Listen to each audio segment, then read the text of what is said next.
into it. Okay, welcome back to Love in the Wild. I am your host, Caitlin Ansari, and today we are talking about something every woman has navigated at least once in her life, and that is heartbreak. But more importantly, what comes after. I brought on someone who is truly rewriting the narrative around healing and dating with intention. Her name is Claire. She is a heartbreak coach who is dubbed the resident heartbreak coach for Kourtney Kardashian's lifestyle website, Poosh. Her work has appeared in Men's Health, Brit & Co., Medium, Cosmopolitan UK, and so much more.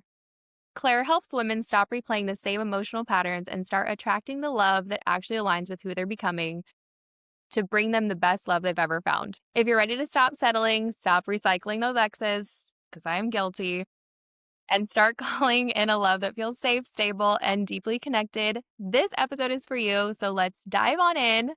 Thank you, Claire, for being on the podcast. I am so excited to have you here. I'm so excited to be here. Thanks for having me, Caitlin. Of course. Okay, so I wanted to ask you this before we started recording. What is a heartbreak coach, and how did you get into this business? Well, it's a great question. And honestly, I think it's a good question to ask anyone who you come across who is a heartbreak coach, because I think it would be different for each of those coaches. I don't think it's a one size fits all title by any means. For me, I came into this idea of becoming a heartbreak coach. It wasn't like, oh, I heard someone else is a heartbreak coach and I want to do that too. It was 2017. I had moved through my eighth heartbreak at gosh, how old was I then? I was like 35, 36. I must have been. I'm 44 now. I don't know. Girl math. And I was already a coach. I was already a life coach. I had gotten some training under my belt. I had had a brutal rock bottom heartbreak at 29 and 30 years old.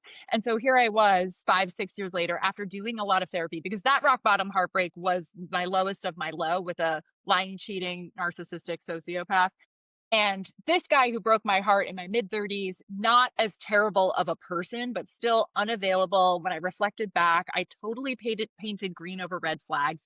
Like I said, I had done therapy, and then I was already a life coach. And I was like, wait a second, I think I need to narrow the niche and get really curious, because at this point I had already gotten the tools and I needed to apply those tools specifically to heartbreak. Because the truth is, Caitlin, I was such a self-help nerd. Like I said, I had been in therapy. I was curious to become a life coach, and I just loved eating all this stuff up. So I did look up, is there a coach who specifies in heartbreak? And there was nothing I could find at the time. Now, here we are, 2025, 8 years later, it is definitely a more saturated industry, which is a good thing because there's so many people who are heartbroken all the time. We can't avoid it as much as we would love to. So I just thought, oh, I'm going to use the tools that I have and gear them towards healing heartbreak and really use them for myself, because I had been down this road one too many times. And I was like, I was in a space to just get curious and apply the tools and sort of make them my own with my life experience as well. I mean, you're crushing it. Even in a space where, you're saying it's saturated, I'm like looking at your bio, I'm like, no, she's crushing it. I mean, Oh, that's very kind. That's very kind. Sometimes you're like, you know how it is. You have to promote yourself too. And I have a podcast too. And I'm on Instagram. And sometimes you're like, is my mic on? Is anyone out there listening? Ebbs and flows. it totally is. I really have ramped up, since having the podcast. I'm going to start doing events and, not about me, but people will be like, you're doing such a great job. And I'm like, really? Like, I feel like this is minimal effort, or like nobody's listening, or like my mom's the only one liking my stuff. I'm like, okay. Totally. No, I've been very blessed, and I've had a lot of success. But yes, there's always the ebbs and flows. And then my life has changed very much since I launched my business, because now I'm married with 4 stepkids. And so there's, lots of other life happening outside of just my coaching business. So it's Yes. like, then it becomes, how do you juggle it all, which is probably a whole other topic for a different podcast. I feel like that's a whole podcast in and of itself. Like, you For can't fit it sure. into For one. sure. No, definitely not. Okay, so I was looking at your Instagram and I saw that, one of the biggest things you come across is people who are like, I only like the guys who don't like me, and I don't know why or like what I'm doing. And if I keep trying, all I'm going to do is fail. So is this a common thing that you're seeing? I feel like I come at it from a different lens where I'm like, if you don't like me, I'm more like a cat where I'm like on to the next. But is this something you see often? I really see this with, so I am known for Heartbreak because that was my first niche that I launched with and that put me on the map. But I have expanded my coaching business to Heartbreak and Finding Love because my life evolved and I started creating tools to call in the love of my life. And I very much had that same thought and belief, which was the guys I like don't like me, and the guys who like me I don't like because they're boring and nice, but I like the bad boys or the ones that I'm really attracted to, but they're not available. And, I mean, are you curious to hear what my thoughts are on that in terms of how to approach kind of tackling that belief so you don't keep playing that out? Yeah, I would love I would love to understand how you get past kind of that belief of feeling like you're only going for guys that don't like you and what the, I guess, deeper How meaning to of, break the pattern? yeah, like Well, here's why are we going for that kind of guy anyways?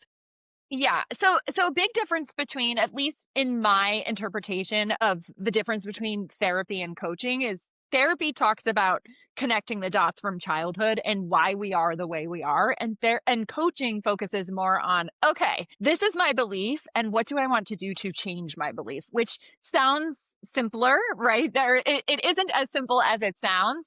But so there could be a myriad of reasons of why you're drawn to someone who's unavailable or not interested in you, connecting back to childhood, what your model relationship was for the adults in your life raising you. And that is something that I would suggest you unpack in therapy, which I think is super important to address. I don't think therapy is better than coaching, coaching's better than therapy. It all depends on what you need. But what I really focus on is like, okay, let's look at your history of how many times it's true for you that a guy you like doesn't like you back. And more often than not, Caitlin, can you hear me okay? Is the connection Yes. okay? Yes, it's Okay, great. okay. Yeah. More often than not, women give me, and I'm speaking in heteronormative terms, I'm a straight woman and tend to attract straight women moving through heartbreak and finding love, but I Yes. also have coached other people outside of that demographic. You can plug and play. I have guys that, Plug and play. yeah. Exactly, exactly.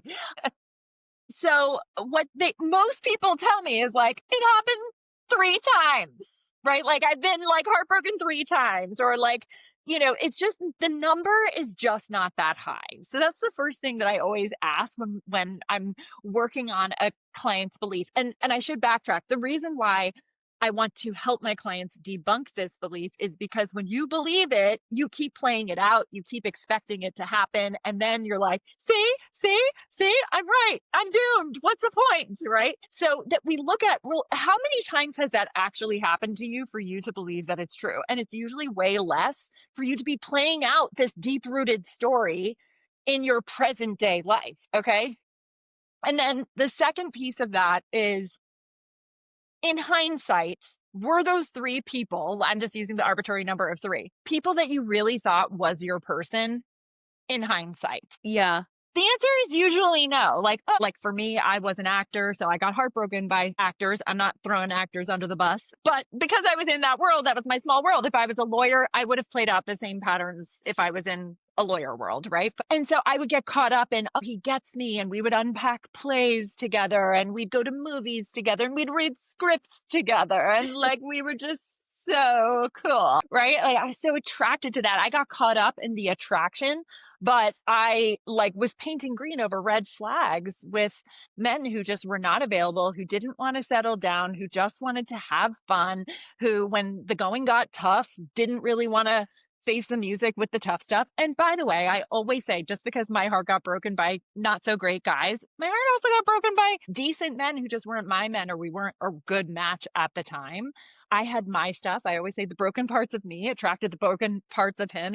Mhm. With my rock bottom relationship, he was a terrible, lying, cheating snake, but I had my shit that had me attract him in the first place, right? Uh-huh. So that's my work to heal through. So even though he broke my heart, it's like, thank God he did. Thank God I didn't have kids with him because he would be tied to me for the rest of my life. Right. And I know that there are people out there who are like, shit, I do have kids. And like, we were happy that we had those kids. Right. But like just working it out, you're like, preach. Right? It's not saying we regret that, but just, he was so terrible that like, thank God. Right. So we have this story of the guys I like don't like me. And it's like, okay, but in hindsight, when you step back, how many were there where that actually happened? Maybe three. Again, arbitrary number. But then also, were they really the guy you wanted? No. So it's kind of a lie to yourself. Okay. So that's cleaning up the past piece. I know this is a very layered, long answer, but No, roll with me I here. love it. Then you get into present day where you're like, okay, and you have to keep practicing these beliefs, right? It's not like you hear this podcast and you're like, oh wow, it was only actually 5, and oh yeah, no, they weren't that great. So now the belief is debunked. No, it's a practice, right? Because then you put yourself out there into the dating world, and then you're like into a guy, and then he doesn't call you, right? And so then Yep. you're like, see, again, your brain will love to prove you right, right? So then what happens there is, and this is what happened when I met my husband after years of attracting unavailable men. But when I really started to clean up my stuff from the past and really get clear on how I was, not really dating consciously and not really dating from a full cup within myself, then when I started to do that and put myself out there, well, lo and behold, I attracted my husband, who I was like, oh my God, he's so dreamy and he's such a grown up and he's such a man and he totally does it for me in all the ways. And he's just like checking off all the boxes. However, I have been down this road before where I think check, check, check, check, check.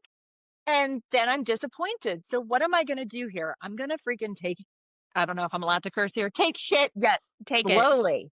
I'm going to go really slow and gather information. Am I pulled towards him? Is there chemistry? Am I just like, oh my God, sign me up yesterday? Because that's like the way that I'm drawn to people. I don't like people often, but when I do, and this is also a pattern I tend to Yep. attract with my clients, is like, I rarely like someone. So when I like someone, I really like that person. And I'm very like all or nothing. But okay, you might feel that. You don't have to act on that. So for me, after I met my husband and it was fireworks, I was like, okay, and I'm going to sit back and I'm going to wait for him to call me and I'm going to let him show up and I'm going to Yes. wait and see, how this plays out, which is really hard for me to do with like all the trauma I'd been through in the past, right? It's not like, oh, now I'm healed and everything's wrapped up in a neat bow. Now I'm positioning myself where I'm feeling a pull towards someone and I'm freaking terrified that I'm going to get my heart broken again. But I'm drawn to this man. He seems amazing. And I'm strong enough and clear enough to show up differently in this up leveled version of myself and see how this plays out. Now, that doesn't mean I'm going to play games or, play hard to get. It's just like, okay, you said you want to see me again. I'll wait for you to send me that Yes.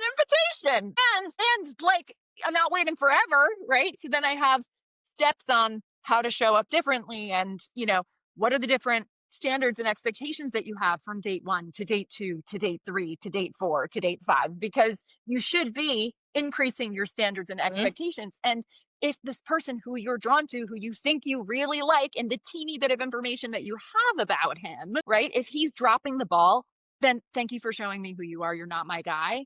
And I've now built enough of hopefully a strong enough resilient muscle to move through the disappointment and keep showing up to attract the right person who not only like does it for me, like, but also is doing it for me emotionally and showing me that you want to pursue me in the way that I deserve to be pursued. Yes. It's like showing up with those standards for yourself. And I think my biggest 180 moment was when I started coming from a full cup. I was like, I'm good over here. I know what I want. It wasn't like I had dated guys who were like, oh, your standards are too high, or, this is just unattainable, or this or that. And then I was like, if it is, then I'll go get it for myself. I want to travel. I want to, have somebody to cuddle with. I'm like a have your cake and eat it too kind of gal. So I started dating from the point of like, this is what I want. these are my non-negotiables, but these are kind of my gray areas. I'm like, I could compromise on these, but these things I already give to myself. And if somebody can't come in to either give those to me or just accept that this is what I'm doing. For example, I have a couple businesses and sometimes I have to, you know, go check a venue out or I have to go do this. And I'm like, my time is very valuable. So if you are taking my time constantly and you don't let me go work out, or you were like, oh, you're going to go work out, or I'm like, no, these are standards over here. Like, I have to have time for myself. I have to be doing these things. So I think for me, a huge turnaround was not dating from a place of, oh, we're going to join together and be better. It was like, I'm going to be the best person I can be over here. And that will attract the person who's going to be the best for me over here. Totally. And the things that you were mentioning, I'd like time for myself to work out. That's such a basic ask, right? Or like the amount of guys I was hung up on who I was dating who were telling me they had these strong feelings for me, but couldn't like put a plan in the calendar within the Yes. week, right? And then I'm feeling shame because you're saying like I'm asking too much or I'm too needy or no, your asks are valid. I just don't know if I can give it to you. And then I'm feeling shame because it makes me question, why is it so hard? It's Tuesday and you can't tell me what our plan is for Friday. Like, and so to have that turnaround to be like, wait, these are really basic asks. Like to Yes. know that what you want and what you need is totally acceptable. And then in relationships, we do have big asks as well. And then we have small asks, to your point, where there's gray areas and compromise. I met a man and fell in love with a man who has 4 kids at the time between 4 and 12 when I met him, right? It's a big Wow. ask to sign up for a life with 4 kids, right? But with the right person, it's worth it. And that's what it's about. And just figuring it out together of like, who are you? What's your life look like? Who am I? What does my life look like? And, what are we willing to accept and accommodate with each other? And what are we not? And I think that is so easy to figure out sooner than later. It is. And I feel like I have this for the longest time when I had to like do my healing and I was in therapy and I had dated somebody who, to your point, was like the worst absolute human, you know, cheated on me and then was like, oh, I wasn't doing that. You're crazy. Just constant. I would go back Gaslighting. to him. Yeah. Yes, Yeah. I would go back to him because he would, do a grand gesture and apologize. And there was this like awful cycle for so long. And I was like, first, I was angry with him, as, I think anyone would be who felt like they had met the love of their life and they had been cheated on, they'd been lied to, and they'd been manipulated. And I was like, this anger is doing me no good. I actually need to look inside and be like, what do I need to purge in here that is attracting that kind of person to let my body think that's okay? Hmm. I was like, we're no longer, this is the last person. And so for a while, I had to do kind of like an alter ego where I would be like, I'm going to play chicken with this person. To your point, if he says, I want to hang out with you this weekend, sit back, wait to see if the plans get made. And if the plans don't get made, Like Wednesday latest, and that's being yes, generous for the yeah, weekend. Like, because if we're not doing something, I'm going to go make other plans with other people.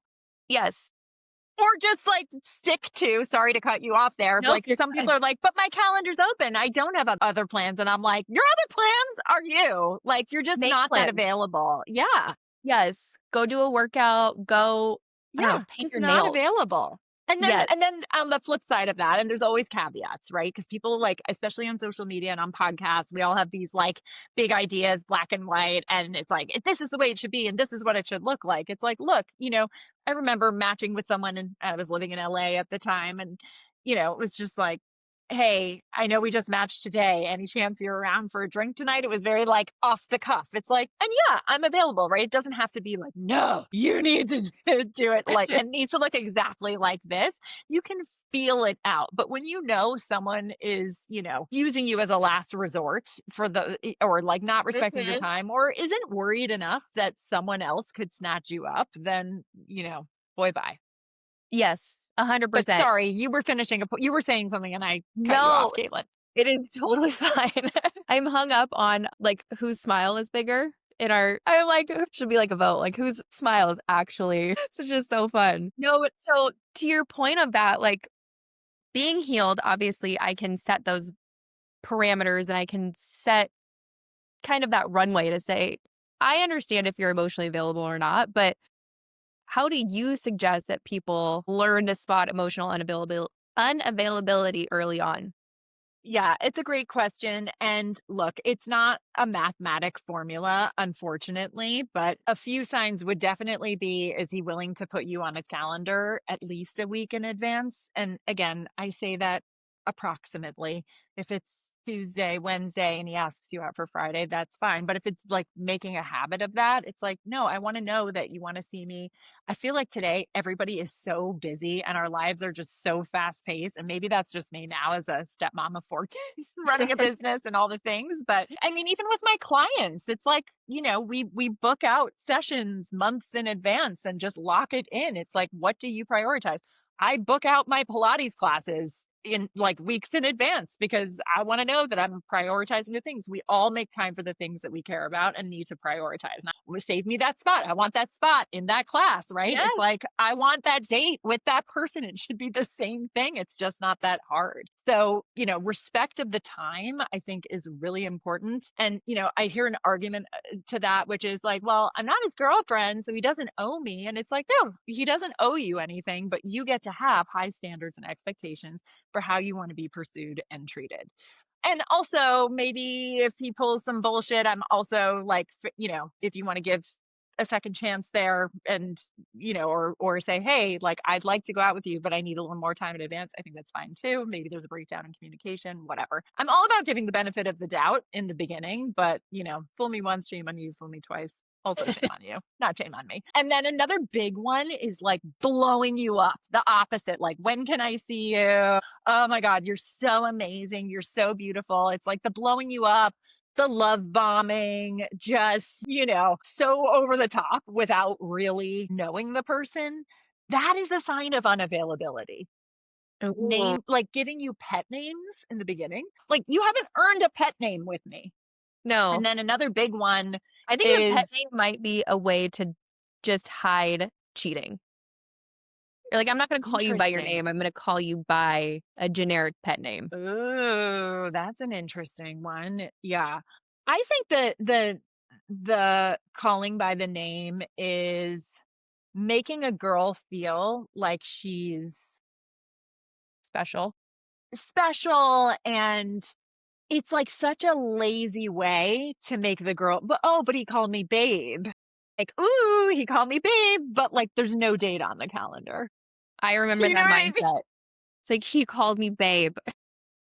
It's serious. So We've hung serious. out 2 times. And then another big one is like not letting you be you, getting annoyed at you because you're too busy doing things that fill your own cup. I think that is a sign of unavailability. And then, this is really annoying when this happens. Let's say there's a breakdown in communication in the beginning, and then you say, hey, I'll just go back to the example of, I'd like to go out with you, but I really do need some time in advance. The last couple of times you asked me out last minute.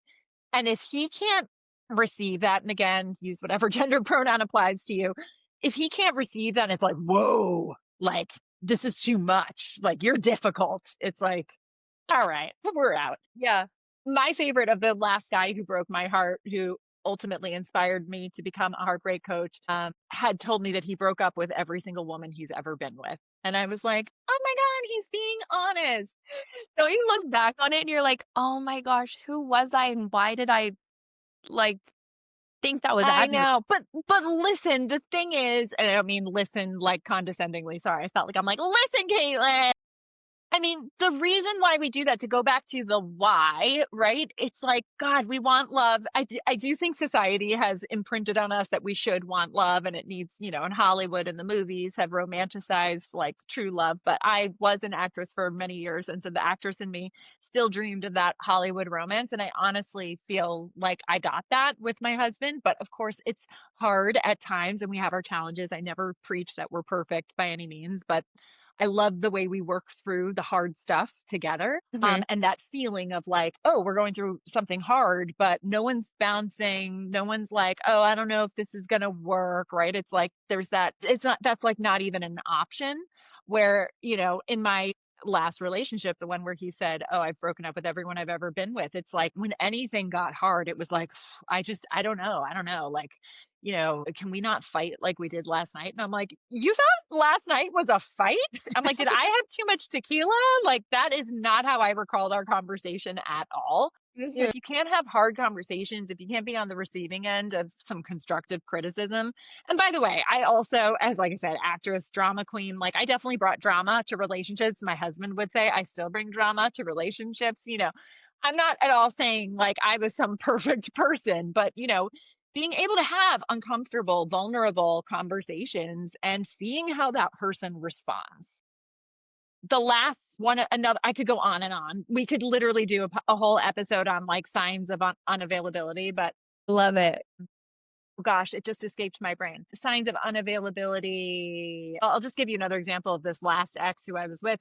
He told me on the second date, I always thought I needed to be with a woman who was the same religion as me, but now I just realize all that matters to me is finding like the right person who I want to just share my life with and raise kids with. So I was like, green light. And then we got pretty intense. And then literally a few weeks later, he was like, I feel like I need to tell you something. I think I really do need to be with someone who's the same religion as me. Stayed.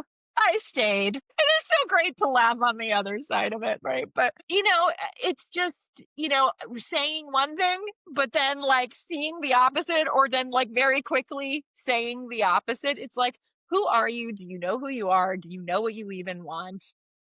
Yeah.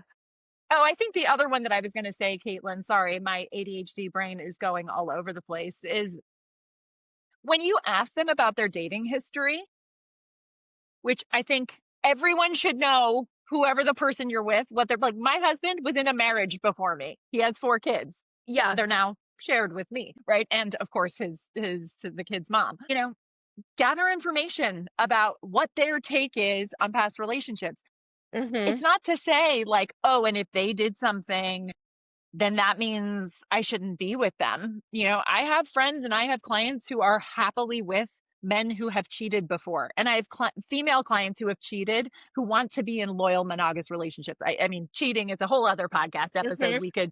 we could do. I don't think it's a black and white thing. I hate cheating. I've never cheated for what it's worth. I'm not condoning it, but I understand how it happens. And I don't think once a cheater, always a cheater. What I care more, and also my husband didn't cheat, but for what it's worth, I'm just saying, like, gather information on their past, their take on their past, and what they want to bring differently to the new relationship. That is such a game-changing question that maybe you don't want to bring up on date 1, but if you guys are like, hitting it off and you're at date 3, date 4, it's like, tell me about your past relationships. What are you looking for now? What did you learn in past what have you learned from your past relationships, if anything, that makes you want to bring something different, if anything, to your future relationship, if that's what because I've asked that question, especially as a relationship coach out in the dating field in LA of all places, lucky me. And it's like, I don't know, sometimes you get married, it works out. Sometimes you get married and it doesn't. And it's like,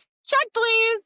Right? Like you can tell when someone has, deeply worked through their shit.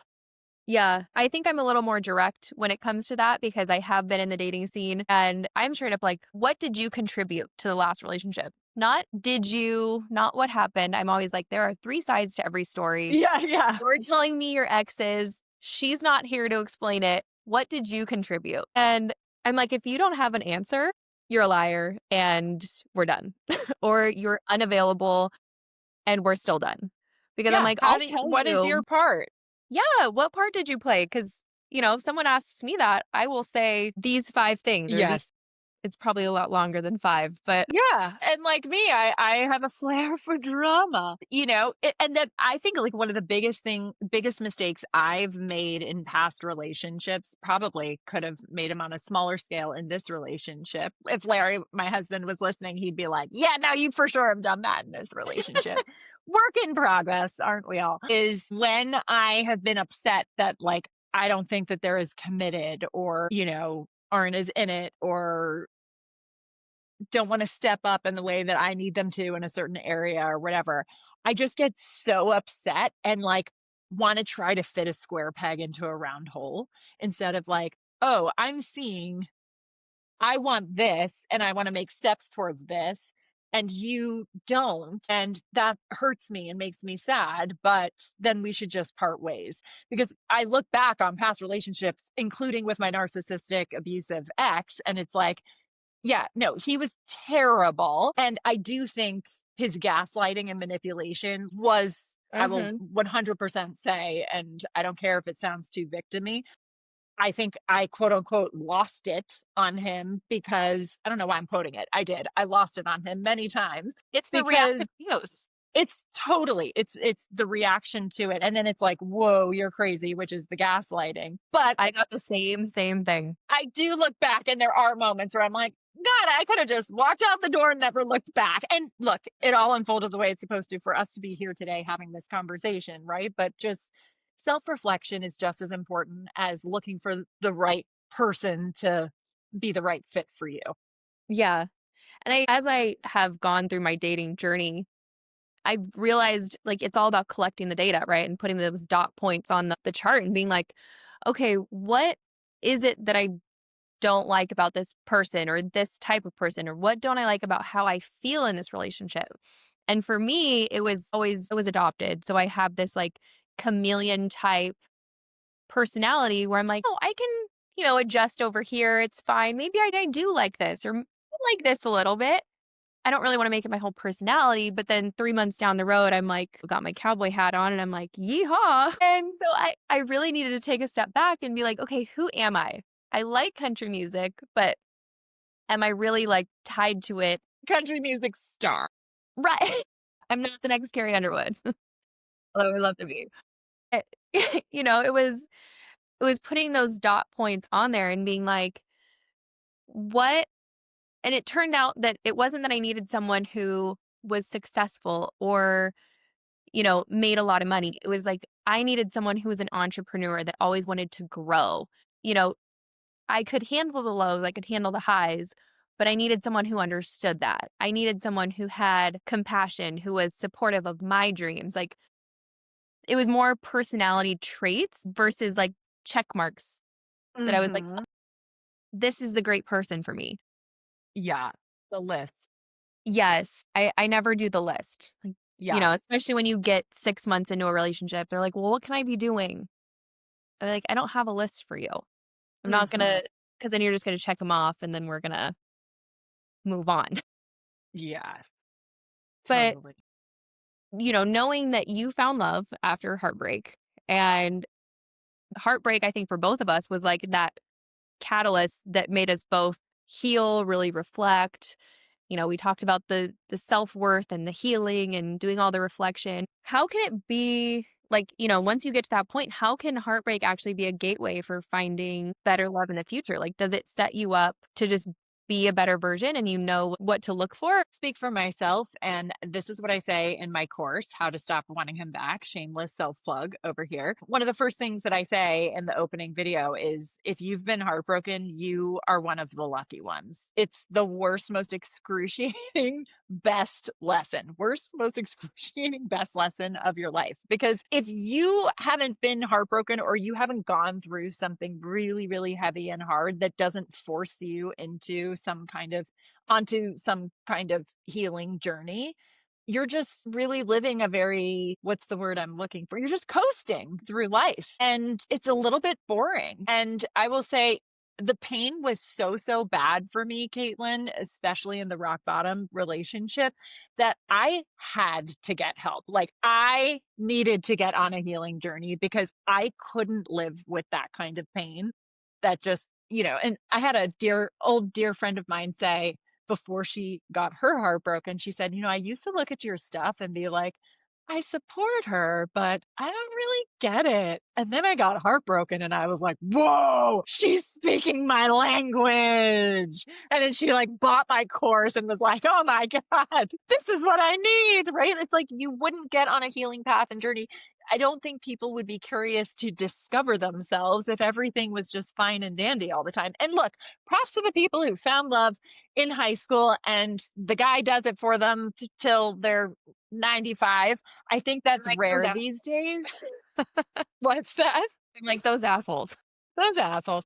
But, like, I actually don't I mean, easy for me to say on the other side of it and now with the love of my life, but I really thought this before I met my husband. I was like, this all had to happen for me to get to here, for me to be creating a job out of this. Not that you'll necessarily create your job from it, but it really got me on a path of some deeper healing that had nothing to do with the partner, and it had everything to do with my relationship with myself and healing stuff from my past and, really just next level knowing and loving myself. I'm sorry, as cliche as it sounds, but Yeah. so true and so necessary. And I want to also just add, I heard you say a couple of times, like, now that I'm healed, right? I'm curious, are you in a relationship now?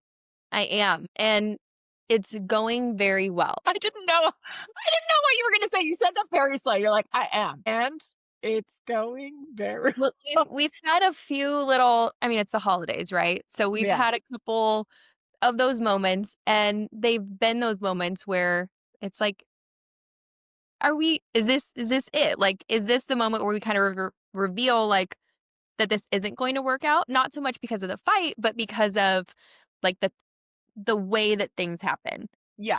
Yeah. Well, But it the it reason really came out of, like, the way you're saying this is making me feel this way. He's like, "Oh my gosh, I didn't mean it that way." And so Yes. it even Yeah.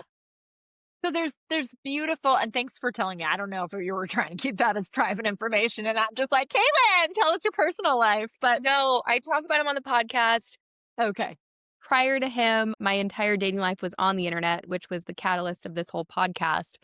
Okay. So, Okay. yeah, we had a public Got it. breakup, the internet's a wild place. So fun, so fun. So, no, the reason why I ask is because I heard you say I'm healed, and I know what you mean by that. Like, I got over terrible relationships. I discovered myself. I did the work. I know who I am. I know what I want. I'm not going to compromise on these things. Like, that's what you mean by healed, is my guess, correct or Yes, no?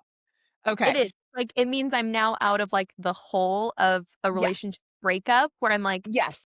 still sad and missing that person or, like, hoping they text me happy new year or happy birthday. Totally. And I'm, like, even ground again. So now I can work on building.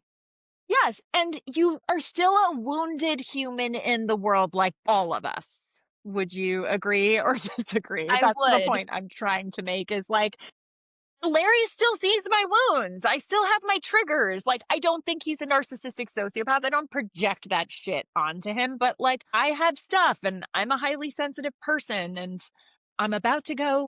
It is on my list of to dos to get tested for ADHD, which is like a whole other ball of wax if I do have it mid phase. Again, I want to do a whole podcast on that and that alone, right? That there's like stuff going on and there's different phases in life and there's different triggers. And we have 4 kids and I'm running my business and he just launched his new law firm and it's a lot to juggle and it gets really hard and it can get really heavy and old shit can come up and I think it's not about never feeling pain again or never having a hiccup or a challenge with your new and my plan is final partner in life, right? Me But too. that like I'm equipped and he's equipped with how we navigate through it and it's not perfect and it's not flawless. And it's not like, oh, well, now that I'm a relationship coach, I'm going to just like ask Fairy godmother flawlessly and through he's it. just going to receive it flawlessly. Like it still can be hard. And yet I'm still truly, madly, deeply in love with him. I know he is with me and we are each other's person. And there is a big difference in that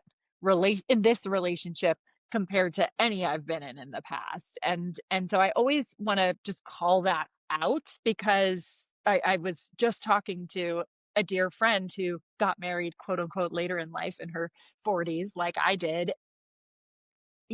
She's like, I always tell my single friends, like, you think it's all polished and perfect on the outside. And yeah, he's amazing and he's my person, but we still have stuff and that is okay and normal too. I think it's just, what is this stuff, right? I'm not dealing with a lying, cheating sociopath. I'm dealing with a hardworking, loving man with a ton on his plate right now. And so do I. Yeah. And, it's challenging at times. Yeah, and their own wounds too, I've really had Yes. to not so much adjust, but, like, I do love him, and he's told me, the things that to his core, like, make him feel very unstable in our relationship, and so I have to my initial reaction sometimes might trigger that in him. And I'm like, okay, I need to, you know, own my own wounds so that I don't hurt out of my own hurt. Yeah. It's like working on our yourself, him working on himself, and then the 2 of you coming together to work on the dynamic between the 2 of you. Yes. And it's so much harder. You can say that you're healed. And in my last relationship that was all over the internet, I truly did feel like I had a good grasp of who I was and where I was going. But once you're in a relationship, that's where the real work begins because you can read every Exactly. book and watch every, video and Listen do to all every the things, podcast. and you're like, "I'm healed."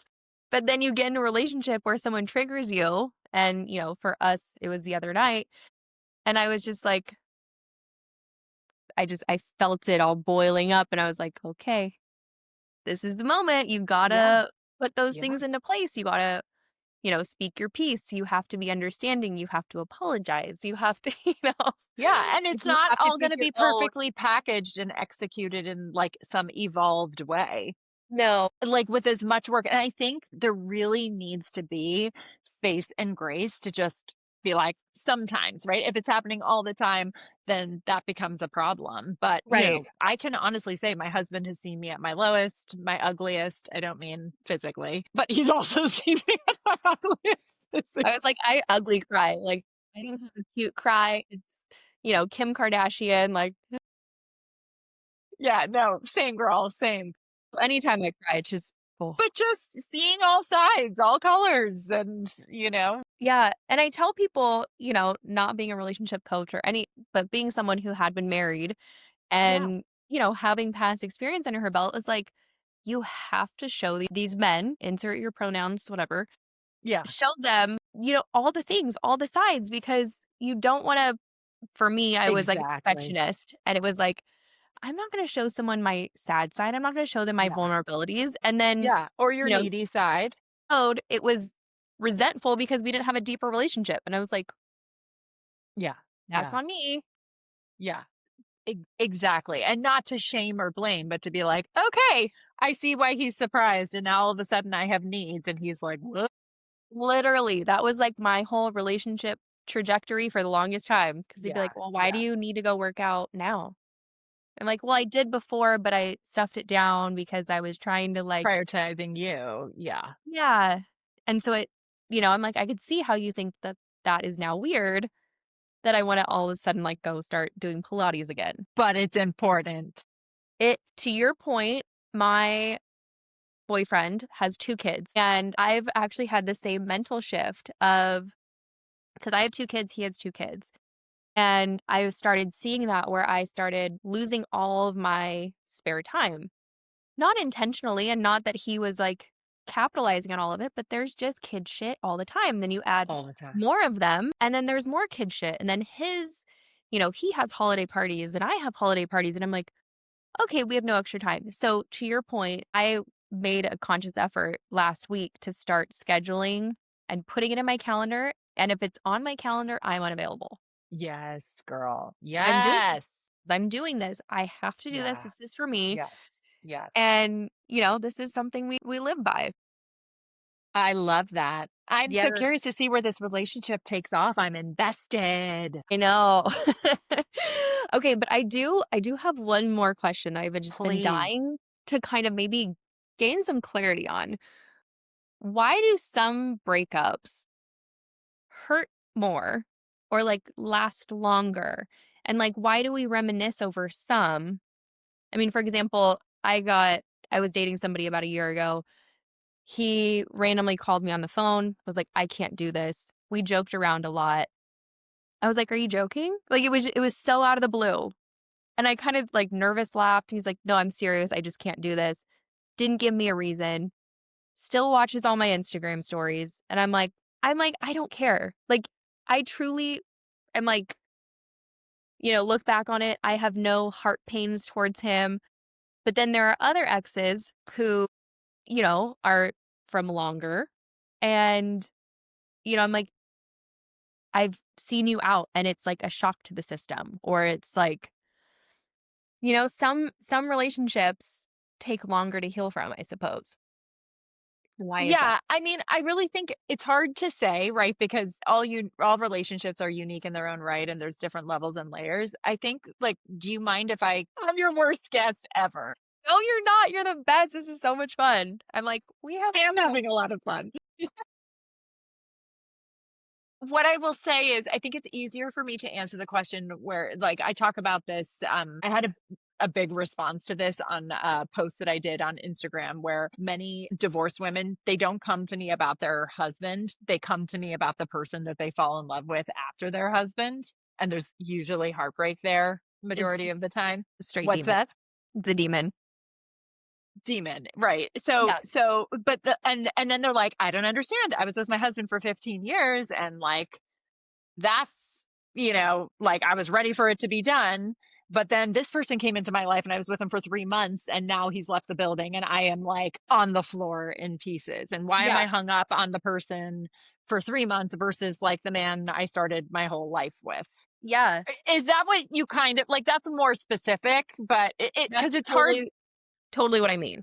Like, Yeah. why Yeah. why are some just kind of sheets in the wind and it's whatever, and then Yeah. some other ones are like, "I can't go to this restaurant ever again because it reminds me of you, and it hurts my feelings every time I go there. Cannot have Totally. the bloomin' onion out back because it makes me think of you."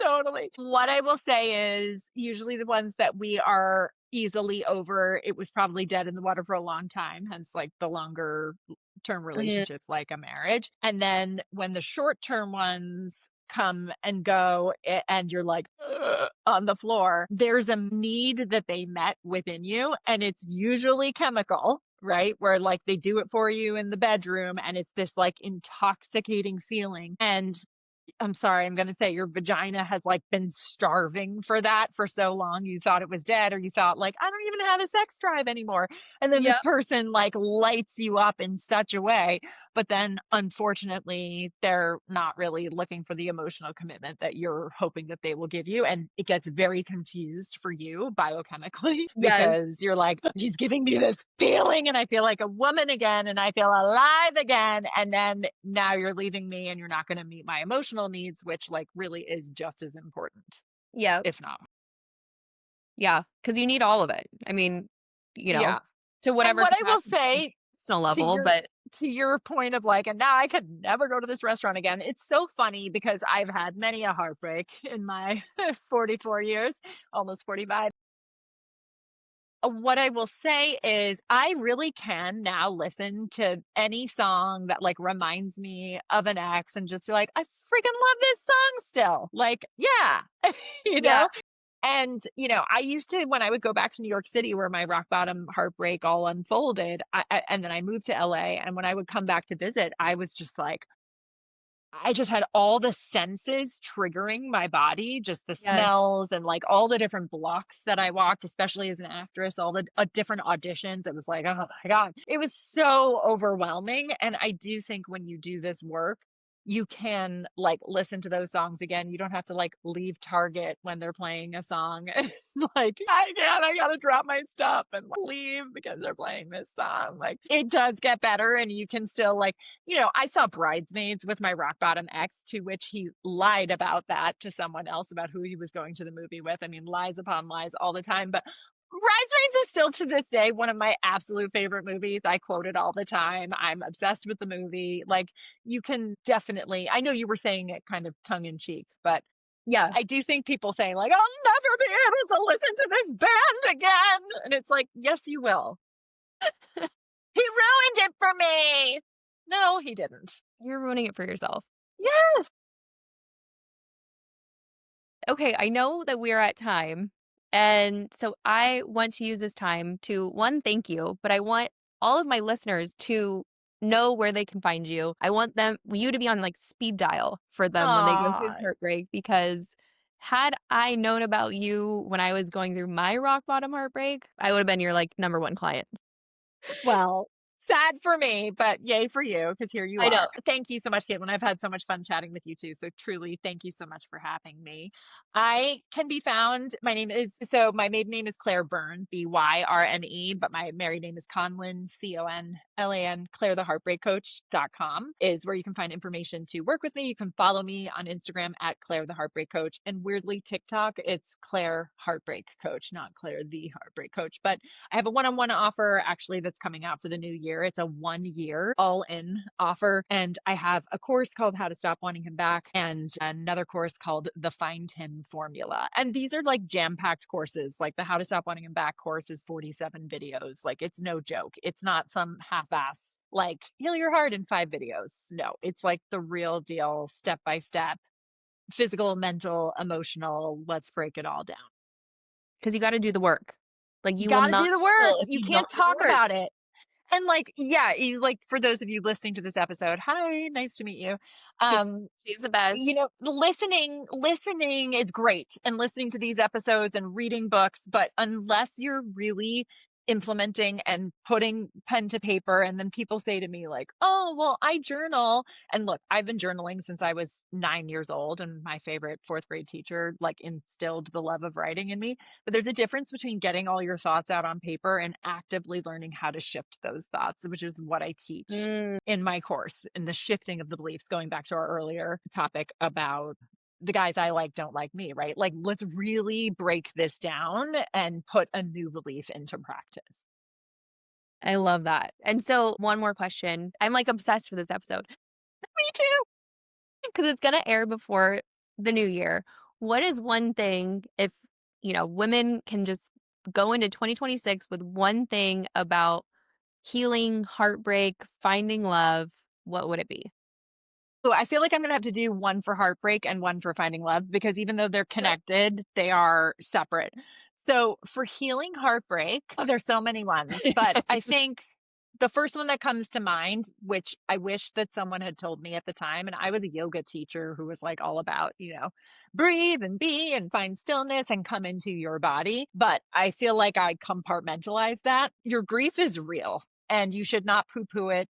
I know no one died, but it was still the death of a relationship. And I know for me, like 1 year in my thick of my horrible heartbreak, I keeled over in the shower on Christmas. Like I was so devastated and it was so heavy and I like physically keeled over. And it wasn't, I know I said I have a flair for drama, but like no one was watching me in the shower. Like I just dropped to my knees in the shower and was just like, Lord Jesus, take me. I mean, it was just one of those moments that I like dropped to my knees and I Yeah. just was sobbing and I hated it and I resisted it. And I would encourage the opposite. I know this is like the worst, lowest feeling potentially for you, but letting it out and allowing it to come out and trusting the process of releasing the grief is the biggest gift that you can give yourself. Yes, in my course, like I talk about this in my course, but I talk so much about rewriting the story, right? And rewriting the story Mhm. about him and yourself and the relationship, but also letting these emotions come up. I was raised Irish Catholic, so I wasn't allowed to have emotions in my house. Me That's why I either. was like, ah! Oh, I mean, that's not true. I shouldn't say I wasn't allowed. I let them, but my parents were like, there she goes again.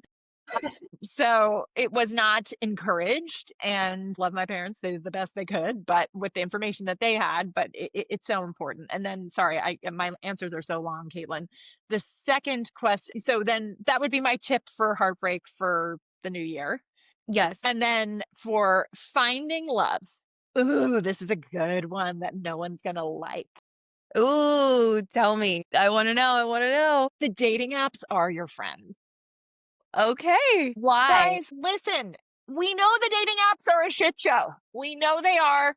We know there's total losers on there. Majority of them they suck. They're not looking for what you're looking for. You're not attracted to them. They say they're 6'2", they're actually 5'8". Those men all exist on the apps. I am not trying to tell you that they don't.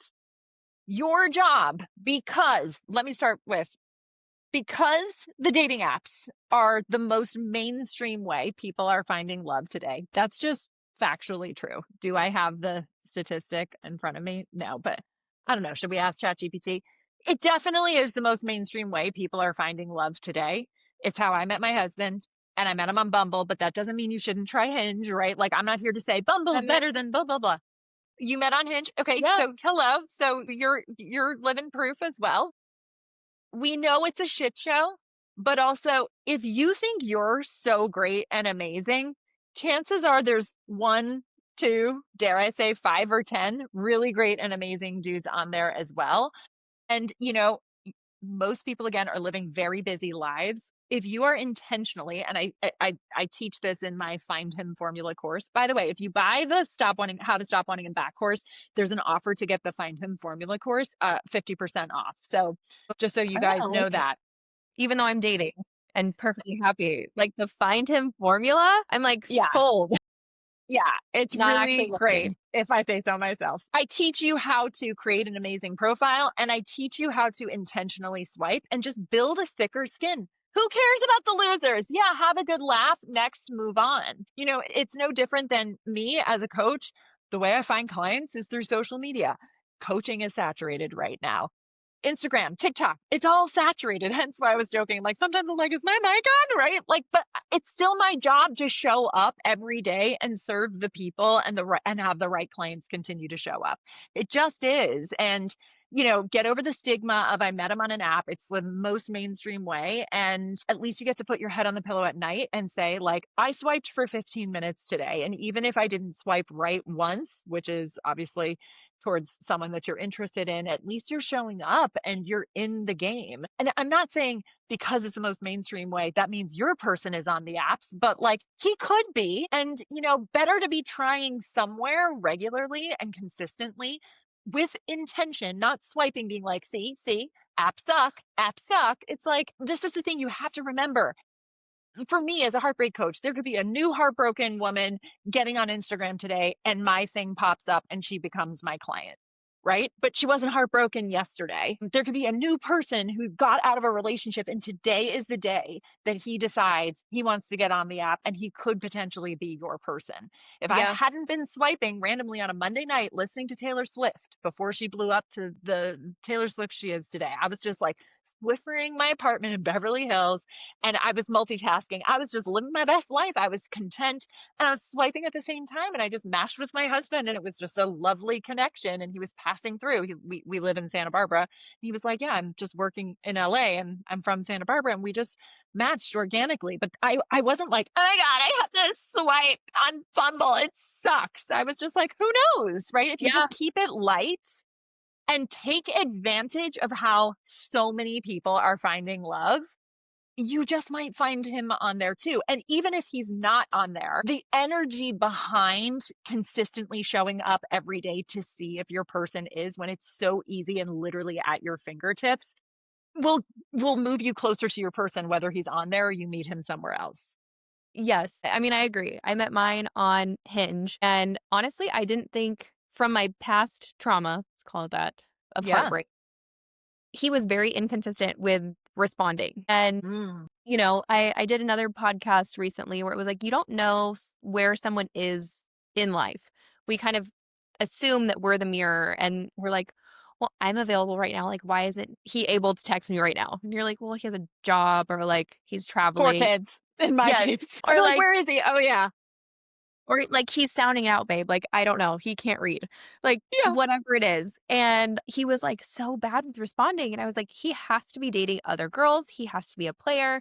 He has to be, not interested. And we talked about it last night, actually, where he was like, we would not have met had we not met on Hinge. Even though we live so close to each other in proximity, he has his own life. He works from home. He travels. He has his kids, does his kid thing. And this whole time, I'm like, he's not interested in me because he's not responding for a week. And this was before we even started dating. Yeah.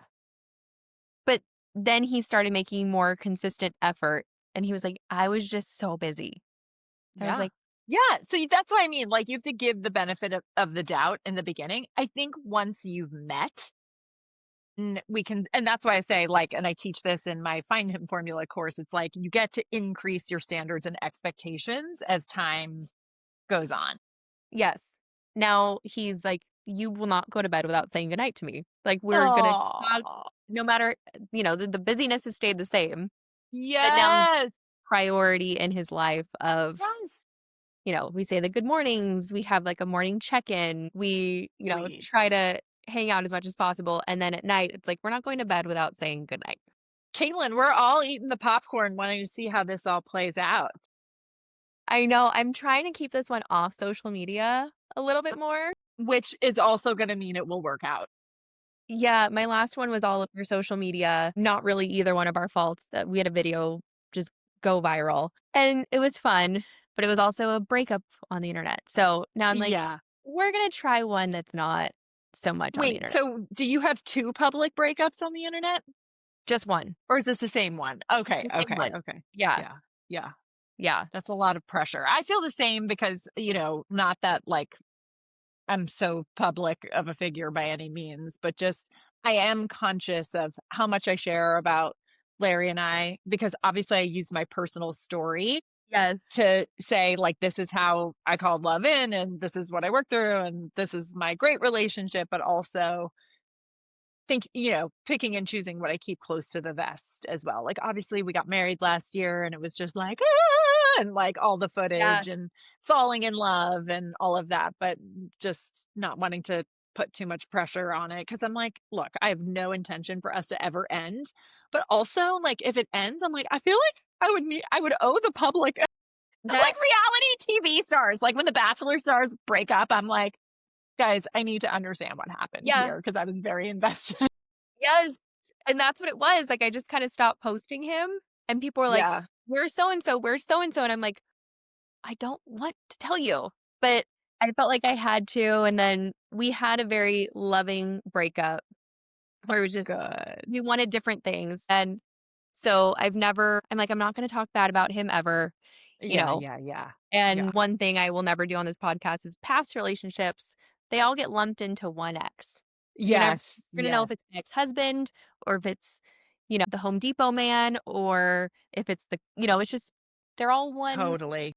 one ex. Cause I'm like, Yeah. this is my healing journey. It's not Yes, about throwing 100%. someone under the rug and running them over with my car. So, Literally and figuratively. The next episode literally. is gonna be a Dateline episode. If you see me, it wasn't me, I promise. I'm healed. Totally healed. Totally healed. So, like, eyes twitching. This was fun. Thank you. Much fun. So, if you love this episode, please share it with a friend who needs a little extra hope today. If you're going through a breakup, please reach out to Claire. And don't forget to follow Love in the Wild wherever you listen to your favorite podcast so you never miss an episode again. I'm Caitlin Ansari. And remember, love isn't something you chase, it's something you attract when you finally choose yourself first. See you on the next one.